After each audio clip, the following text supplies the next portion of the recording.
कहानी की शुरुआत एक 32 साल के अमीर आदमी से होती है, जिसका दिल 15 साल की एक खूबसूरत लड़की पर आ जाता है। वो आदमी उस लड़की को अपने प्यार के जाल में फंसा लेता है और रात दिन उसकी गुफा में जोरदार धमाके करता है। लेकिन एक बार वो आदमी लड़की को कमरे में लेकर जाता है और फिर ये दोनों यहाँ पर क्या करते हैं, ये हम आगे इस वीडियो में देखेंगे। मूवी की स्टार्टिंग में हम 15 साल की बहुत ही खूबसूरत लड़की को देखते हैं, जिसका नाम मोना होता है। मोना के स्कूल की छुट्टियां शुरू हो चुकी थी, इसलिए वो अपने घर जा रही होती। रात के समय मोना अपने घर पहुंचती है। मोना अपने 2 भाई और उसकी मोम के साथ रहा करती थी। मोना का बड़ा भाई हमेशा मोना और उसके छोटे भाई को परेशान करता रहता है और वो पूरी तरह से नशेड़ी होता है। मोना का छोटा भाई हमेशा उससे डरता रहता है, लेकिन मोना उसे संभालती है। मोना की मोम तीनों बच्चों में से सबसे ज्यादा उनके बड़े भाई को प्यार करती थी। ये बात मोना को पसंद नहीं थी। मोना के डैड के मरने के बाद उनकी मोम गांव के एक स्कूल में पढ़ाकर अपने घर का गुजारा किया करती थी। वही कुछ दिन बीतने के बाद मोना के स्कूल की छुट्टियां खत्म हो जाती है, इसलिए वो वापस शहर जाने के लिए निकलती है, जहां मोना की मोम उसे बस में बिठाने के लिए आती है। बस के बाद उसे बोट से सफर करना था। तभी उसी बोट पर एक कार आती है, जिसके अंदर बहुत ही अमीर आदमी बैठा होता है, जिसका नाम चैंग होता है। चैंग जब गाड़ी से बाहर देखता है, तभी उसकी नजर मोना के ऊपर पड़ती है। मोना की खूबसूरती को देखकर चैंग उसकी तरफ अट्रैक्ट हो जाता है,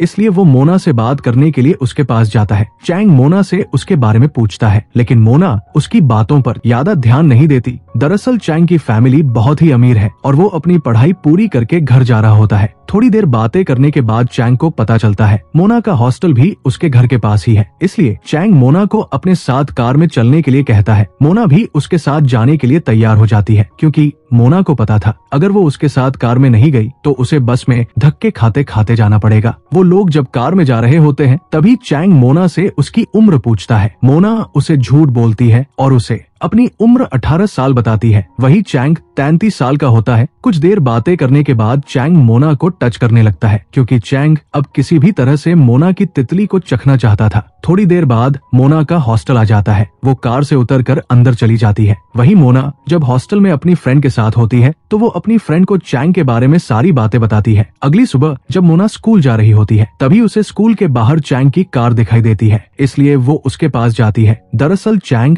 मोना को पसंद करने लगा था। मोना चैंग की गाड़ी के पास आती है और कार की खिड़की पर किस करके वहाँ से स्कूल की तरफ चली जाती है। ये देखकर चैंग को समझ आ जाता है मोना भी कहीं न कहीं उसे पसंद करने लगी है। स्कूल की छुट्टी होने के बाद मोना बाहर आकर चैंग को देखती है, लेकिन चैंग वहाँ नहीं होता, इसलिए मोना अपने हॉस्टल में आ जाती है। मोना जब अपनी फ्रेंड के साथ डांस कर रही होती है, तभी उसे बाहर चैंग की कार आते हुए दिखाई देती है। ये देखकर मोना जल्दी से उससे मिलने के लिए जाती है। चैंग मोना को कार में बिठाकर अपने साथ एक जगह लेकर जाता है, जहाँ वो मोना को एक रूम में लेकर जाता है। चैंग मोना की गुफा की खुदाई करना चाहता था, लेकिन चैंग को डर था कहीं मोना बुरा न मान जाए, क्योंकि उम्र में चैंग से काफी छोटी थी। मोना चैंग की भावनाओं को समझ जाती है, इसलिए वो चैंग से कहती है, तुम मेरे साथ जो करना चाहते हो मैं उसके लिए पूरी तरह से तैयार हूँ। ये सुनकर चैंग मोना की तितली को पानी पिलाने लगता है। कुछ देर बाद मोना चैंग को अपने बारे में बताती है। मोना चैंग से कहती है, मुझे पढ़ लिख कर बहुत आगे जाना था, लेकिन पैसे ना होने की वजह से मैं कुछ नहीं कर सकती। मोना चैंग को अपनी फैमिली के बारे में बताती है। उसकी मोम बहुत ही मुश्किल से उनका गुजारा करती है। मोना की बातें सुनकर चैंग को समझ आता है मोना उसके पास सिर्फ पैसों के लिए आई है। बातें करते करते चैंग फिर से मोना की गुफा में धमाके करने लगता है और मोना की बुलबुल का पूरी तरह से डोल बना देता है। पूरे दिन मजे करने के बाद रात के समय चैंग मोना को एक रेस्टोरेंट में लेकर जाता है, जहां चैंग मोना के साथ ड्रिंक करता है। बातें करते करते चैंग मोना को बताता है, मैं तुमसे शादी नहीं कर सकता हूँ, क्योंकि मैं चाइनीज हूँ और मेरे घर वाले मेरी शादी एक चाइनीज लड़की से ही करेंगे। ये सुनकर मोना चैंग से कहती है, मुझे भी तुमसे शादी नहीं करनी है, क्योंकि मुझे भी चाइनीज लड़के पसंद नहीं है। दरअसल मोना ये सब ऊपरी मन से बोल रही थी, लेकिन घर आने के बाद मोना चैंग की बातों को लेकर बहुत सैड होती है, जिससे हमें ये पता चलता है मोना भी चैंग से प्यार करने लगी है। वही अगले दिन मोना की स्कूल की छुट्टी होने के बाद चैंग उसे लेने के लिए अपने ड्राइवर को भेजता है। चैंग का ड्राइवर मोना को फिर से उसी रूम के बाहर छोड़ देता है। रूम के अंदर जाने के बाद चैंग फिर से मोना का ढोला बजाने लगता है और वो दोनों काफी देर तक एक दूसरे की सवारी करते हैं। इसी तरह से रोजाना स्कूल की छुट्टी होने के बाद मोना चैंग से मिलने के लिए आती है और वो दोनों पूरे दिन घपाघप करते हैं। ये सिलसिला काफी दिनों तक चलता है। अगले दिन मोना चैंग के साथ अपने गांव जाती है। मोना को गाड़ी से आता देख मोना की मोम हैरान होती है और उन्हें मोना के ऊपर शक होने लगता है। रात के समय मोना की मोम उससे पूछती है, तुम्हारे हॉस्टल से हमें नोटिस आया है। मोना अपनी मोम को बताती है, मेरा एक दोस्त है जो बहुत अमीर है, मैं उसके साथ घूमने के लिए गई थी। मोना अपनी मोम को चैंग और उसके अफेयर के बारे में कुछ नहीं बताती। वही अगले दिन चैंग मोना और उसकी फैमिली को डिनर करने के लिए एक रेस्टोरेंट में लेकर जाता है, जहाँ चैंग मोना की मोम और उसके भाइयों को अपने बारे में बताता है। लेकिन वो लोग चैंग की बातों पर ध्यान नहीं देते और खाना खाने लगते हैं, क्योंकि वो लोग पहली बार इतने महंगे रेस्टोरेंट में खाना खाने आए थे। ये सब देखकर चैंग को भी समझ आ जाता है कि उन लोगों ने पहली बार इतना अच्छा खाना खाया है। दरअसल मोना की फैमिली चैंग के पैसों से अपनी सारी जरूरतें पूरी करना चाहते थे। ये बात चैंग भी अच्छी तरह समझ जाता है। इसके बाद चैंग मोना को लेकर एक रूम में लेकर जाता है, जहाँ वो फिर से मोना के साथ काफी देर तक घपाघप करता है। काम खत्म होने के बाद मोना चैंग से अपनी फैमिली को देने के लिए कुछ पैसे मांगती है, तो चैंग भी मोना को कुछ पैसे दे देता है। लेकिन चैंग को ये सब अच्छा नहीं लगता, क्योंकि चैंग मोना से प्यार करता है, लेकिन मोना चैंग के साथ बस पैसों के लिए है। वही अगले दिन मोना की मोम उससे पैसे लेने के लिए आती है। मोना भी उन्हें पैसे दे देती है। वही चैंग और मोना जब साथ में बैठे होते हैं तो मोना चैंग को बताती है उसे आगे पढ़ाई करने के लिए दूसरे शहर में जाना है। मोना की बात सुनकर चैंग उसकी मदद करने के लिए तैयार हो जाता है। वही अब पूरे स्कूल के बच्चों को भी मोना और चैंग के अफेयर के बारे में पता चल गया था, इसलिए सभी लड़कियां मोना से बात नहीं करती। लेकिन इससे मोना को कोई फर्क नहीं पड़ता। रात के समय मोना जब चैंग से मिलती है तो चैंग मोना को अपने हाथ से एक रिंग निकालकर उसे पहनता है। चैंग अब मोना से बहुत प्यार करने लगा था और वो किसी भी तरह से मोना से शादी करना चाहता था। चैंग अपने घर जाकर अपने पिता से मोना से शादी करने के लिए पूछता है, लेकिन चैंग के डैड उसे मोना से शादी करने से मना कर देते हैं,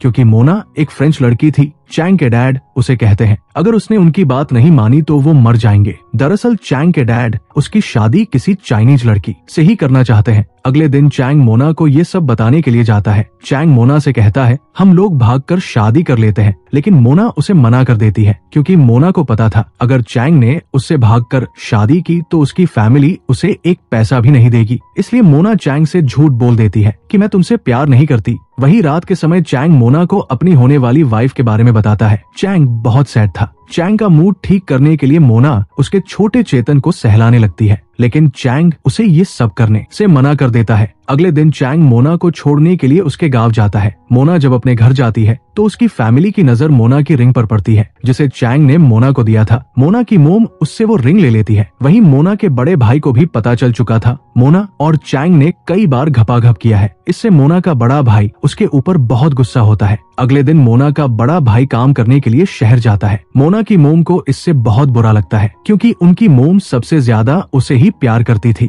दूसरी तरफ मोना और उसका छोटा भाई उसके जाने से बहुत खुश थे। रात के समय मोना चैंग से मिलने के लिए उसके पास जाती है। मोना देखती है चैंग पूरी तरह से नशे में होता है। दरअसल कल उसकी शादी होने वाली थी, जिससे चैंग बहुत ज्यादा सैड था। चैंग को इस हालत में देखकर मोना चैंग से कहती है मैं तुमसे शादी होने के बाद एक बार जरूर मिलने आऊंगी। अगले दिन चेन की शादी होती है। मोना भी चेन को दूर से देख रही होती है। शादी होने के बाद मोना जब अपने घर आती है तो उसे पता चलता है मोना की मोम उन्हें फ्रांस लेकर जाने वाली है, ताकि वहाँ मोना अच्छे से अपनी पढ़ाई कर सके। दरअसल चैंग ने उन लोगों की फ्रांस जाने में मदद करी है। वही अब मोना आखिरी बार मिलने के लिए चैंग के रूम में जाती है, जहाँ वो लोग हमेशा मिला करते थे। मोना पूरे दिन बैठकर वहाँ चैंग का वेट करती है, लेकिन चैंग वहाँ नहीं आता। मोना दुखी होकर अपने घर चली जाती है। अगले दिन मोना अपनी फैमिली के साथ फ्रांस जाने के लिए निकलती है। जब बोट से बाहर देख रही होती है तभी उसे वहाँ चैंग की कार दिखाई देती है। ये देखकर मोना को समझ आ जाता है चैंग उसे आखिरी बार देखने के लिए आया। इसके बाद बोट